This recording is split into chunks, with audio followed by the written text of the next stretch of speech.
The coronavirus has touched so many families across this country. Even mild cases can have lasting effects. Nearly 90,000 people have tested positive for COVID-19 in Washington state. For many, getting rid of the virus and testing negative is not the end of the road, unfortunately. Q13 Simone Del Rosario has been connecting with some local recovering COVID patients about their progress and what they're still facing.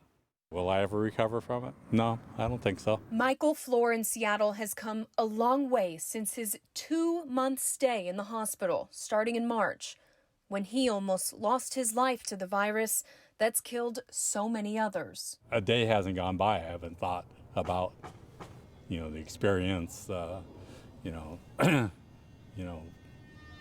it means to survive.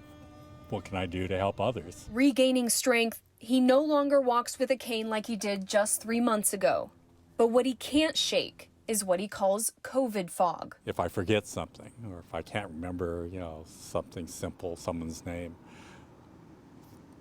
first thing I think of is COVID. Something he fears will be with him forever, like the virus. I wouldn't wish this on anyone. But still, he says he's one of the lucky ones. Very few people were as sick as I was.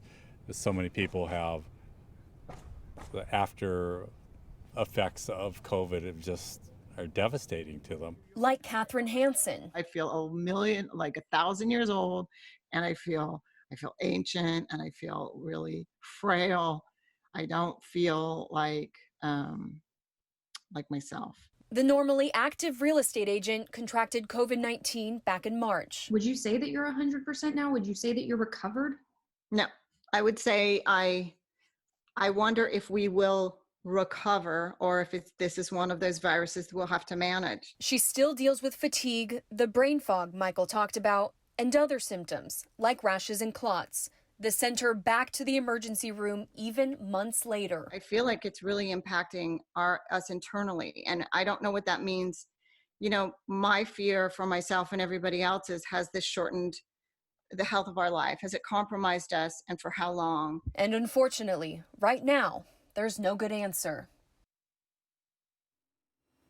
Well, Catherine and Michael are both part of support groups online filled with people who call themselves COVID long haulers. Being a part of those online communities, they say, is helping them try to make sense of the symptoms they still face months later, and just to let them know that they're not alone. Yeah, just having a sounding board and hey, what's going on with your health? Here's what's going on with mine. There's still so much we don't know about this virus. Survivors say people should do whatever they can to prevent getting it in the first place, because what they still deal with today, they would not wish on anyone.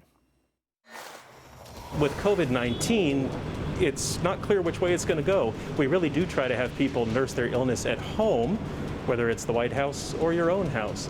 Still ahead, a doctor's perspective on the president's positive test and what we can do to keep ourselves safe and healthy during this pandemic.